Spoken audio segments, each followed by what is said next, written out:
just to get buried in it, we were kind of talking about the different things we banked on that came to fruition. Chase McLaughlin, Jay Retcher. Yeah. A 51-yarder, 3-for-3 XPs. What a night for the Bucs kicker. We're good. We're good, right? Bank on it. We're good? Bank on it. We're good. We can move into the season. No He's more the issues. kicker. That's all we wanted to see. In and out. You're good. Thank you, Chase. No more questions. Credit for the man. I mean, just good to see him go out there and just absolutely long leg that 51-yarder. Much love. Much love to Chase McLaughlin. And he was on point. On point. So congratulations to Chase. We weren't worried at all. We were just keeping a close eye on it. That's all. Yeah, and now we can head into the season, kind of feeling like we did, I would say even better than we did last year as he kind of won that starting role, and he was very good last season. I think we're going to get more of what happened in the third preseason game from his leg this year than the other two. I also think we're going to see a lot of Vita Vea pushing opposing centers like they're just some like D2 college player that just got their first snap. I mean, poor Miami. Vita Vea just loaded. The lawnmower was full. The gas was ready, and he just truck sticked. I mean, that highlight was everywhere. Yeah, the big man. I even saw Gerald McCoy say something, too. That wasn't good. That wasn't good. Poor Jack Driscoll, who's actually listed as the backup right guard, and he was in there at center. And after he was almost 15 yards in the backfield, he's like, what the hell am I doing here? Why am I doing this? That was record scratch, right? Yeah. It's like, all right. Vita's like, all right, my job's done. If Vita after that play, if Vita just walked to the sideline, it would have been done for the night. Everybody would have said, okay, you did your thing. God, he's so damn good. Man. We didn't really, and that's the thing, we didn't see like a ton from the defense when it comes to the starters. But the one guy that we really wanted to see something from showed out, and that was Chris Braswell. And we were up in the press box, and it sucks that Pat's off this week because he's going on vacation, because Pat turned to me and he goes, thinking about some of the rookies and wanting to see more from certain guys. Chris Braswell was one of the guys that he brought up, and as soon as the name Braswell came out of his mouth, he tips a pass. And then the very next play, he gets the sack, and he looked fast. He looked like he was not thinking about what he needed to do. He was just reacting. And if Chris Braswell can show like that, because we know he's not going to start right off the rip, but when he gets his turn in the rotation, Zach, if he can just get some pressures and just be a factor for this pass rush, watch out for this Buccaneers defense, because there's other spots where they're really good at. And I think if the pass rush improves, sky's the limit. Yeah, and it's interesting because a week ago I was kind of showing love to a guy, and Jose Ramirez had the 3 sacks, right? Obviously a depth piece, but if your depth player is able to get to any QB in any game 3 times, it's usually a good sign of things to come. And it's not that I didn't think Chris Braswell could be a good player. I liked the pick in the second round when they took him. I think he's going to be a guy that does help this team. I thought the part that was kind of risky, and I still do kind of feel that way, is expecting a rookie to be your second best pass rusher out of the gate, and not even like a surefire rookie, but a guy that, again, was taken in the second versus a guy like Latu or Jared Verse or Dallas Turner, who all had those grades as first, even a guy like Chop Robinson in Miami. But that being said, he has looked better every week. He has looked better every game. And if he can bring the juice to the first week of the regular season and beyond like he did against the Dolphins, I mean, he shined. He had the big tip, like you mentioned, to kind of slow down a passing attempt, and then the sack to finish.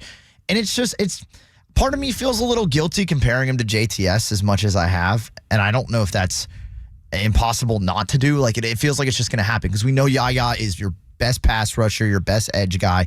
He's a monster. He's going to be out there.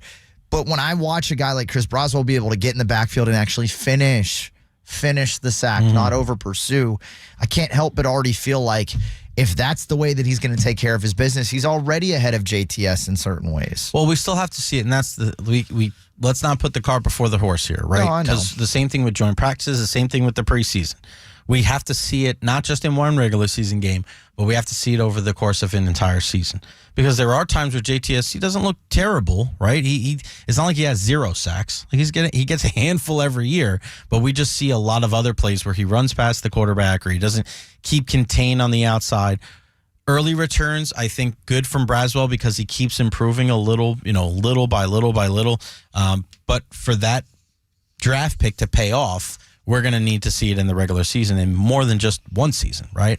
But I don't disagree that right now it looks like he could have a higher ceiling than Joe Tryon showing. I would and again, I would say that my concerns are still there. But again, the last 2 weeks and with him, especially this past game, it's been lessened. It's been mitigated quite a bit from where I was at the beginning of camp. Still got to see it in the regular season, man. Isn't that great, though? Because, for some of the concerns that we've had about certain things, those questions get answered. They get answered, almost instantaneously. And that's what you want to see. And that's why for people out here that are like, oh, put down the crack pipe, fellas. With that schedule, they'll be lucky to win 9 games. All right, you just sound like a hater to me. But it is what it is. That's why they're going to have to go out there and play the games. And we're going to give you our predictions next week as we lead up to. We gave you our predictions. It was after the draft, right? When the schedule first came out. Well, you just did about 10 minutes ago. Yeah, I mean, but it might be higher now. It might be higher. 888-546-4620. Let's go to Corey in Nashville. What's up, Corey? What did you think about the game Friday night? Hey, what's up, guys? Oh man. So, you got benchmarks in your life. In your personal life, your life is going good if you wake up, you love what you're doing. Social life, if you wake up and you love dating your significant other, you guys still date, still make each other laugh. These are like benchmarks to show your happiness. Sports life. If you're a Tampa Bay Buccaneers fan and you don't think the trajectory of this team is going upward to make you happy, just ask Vita. Ask that backup center for the Dolphins. Yeah. That was a grown man. That man probably got kids. That man got kids. How do you explain that? He got How kids. do you explain it to your family? He's a father. How dare you, Vita? How do you explain it to your family? That's like there. Like that he started first of all was 3rd and 1. 3rd and 1. He pushed that dude 7 yards into the running back, and we got a 4-yard loss. If that didn't pump you up, I'm sorry, you're not a fan of this team. I don't care nothing about it being preseason. I don't care. That's still a grown man who had a job. And you saw the difference in the skill gap in the overalls, whatever you want to call it. And I'm so excited about this team. We had an opening drive touchdown for the first time in I don't know how long. The offense had 23 games, Corey. It's been 23 games. Come on now. How are you not? I don't care that it's preseason. How are you not excited about the flow of that offense? I made a joke on Twitter saying Rachaad White left the game cleaner than he started the game. I feel like the players touched him, giving him a high five and doing pregame warm-ups and stretching than the Dolphins did. And that's a testament into schematically what we have going on, because if you look at it, all 3 of our running backs have been able to run like that. Like, nobody's getting stopped in the backfield. Even on short yardage runs, we might do a halfback dive. It's going for 4 or 5 yards on first down. Bucky Irvin, Sean Tucker, and all of our running backs, that's scheme. That's scheme.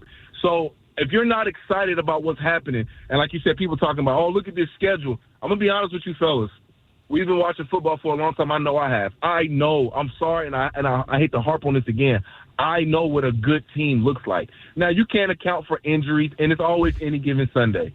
But the way Detroit Lions fans were hyped about their team before the season started last year is the same way. If you are a Buccaneer fan, you need to be hyped about your team. You really need to be considering this team an NFC contending team. I'm sorry.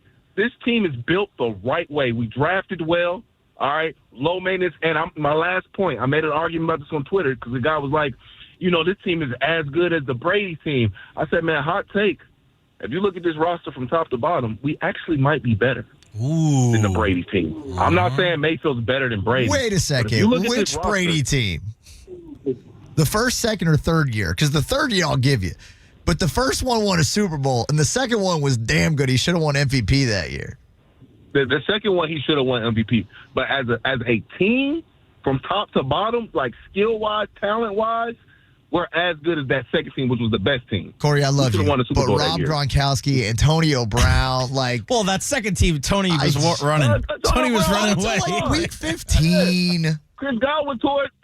I know that team was great. Yeah. That's why we won 13 games, and we should have won the Super Bowl. Agreed. If Tristan Wirfs doesn't get hurt and Godwin doesn't get hurt, we win. We probably we're at least in the Super Bowl. That's fair. We're at least in the Super Bowl. Yeah, that's a good point. But those guys, God be willing, those guys are healthy through the year. And we'll see. I think we're better than the Niners. Call me crazy. All right, Corey. I think we're better than the Niners. Crazy, we Corey. love you, Corey. We appreciate the phone call. Love the Oh man, Corey just took He me said down we a can rabbit call him hole. crazy, so We can yeah, call him you're crazy. crazy. We love bro. you, Corey. No, but you are crazy if you think they're better than San Fran right now. I hope so, but that is something. You want to talk about the things we have to wait till the regular season to see. Yeah. I think the Bucs will be better this year. I love what they've done. I love what they've shown us in camp and in preseason. But to put them in the same category right now as the Lions and 49ers, like Not yet. we're just not there. Close. I think they're right in that second tier. That's fine. Second I'm tier. with you. And I know there are some people from the 727 and the 941. I'd be more excited if, the starters for the Dolphins were playing. But you can't control that if you're the Bucs. You can't. You can't control who's out there. You got to be able to go out there and perform. And we've seen in years past where some of the starters on the Buccaneers went up against backups from the other teams, and they didn't look as solid as they did in that game Friday night against the Dolphins. We'll get back to the Buccaneers conversation at 1 o'clock. We're going to hear from Todd Bowles. What did he have to say on Saturday morning? After the game on Friday night, we'll play some of that audio for you as well. And then when we come back, we're going to talk about what went on in the college football world. I don't know if Zach saw the game, Florida State and Georgia Tech. He probably missed it, but if he did, we'll fill him in. We'll fill you in on the other side. I don't know if you know what happened, but we'll fill you in on the other side. I'm assuming the Knowles won by like 50, maybe 40. Oh, yeah, could be 2 touchdowns. Yeah, I'm interested to hear the result. We'll on that get into game. that on the other side.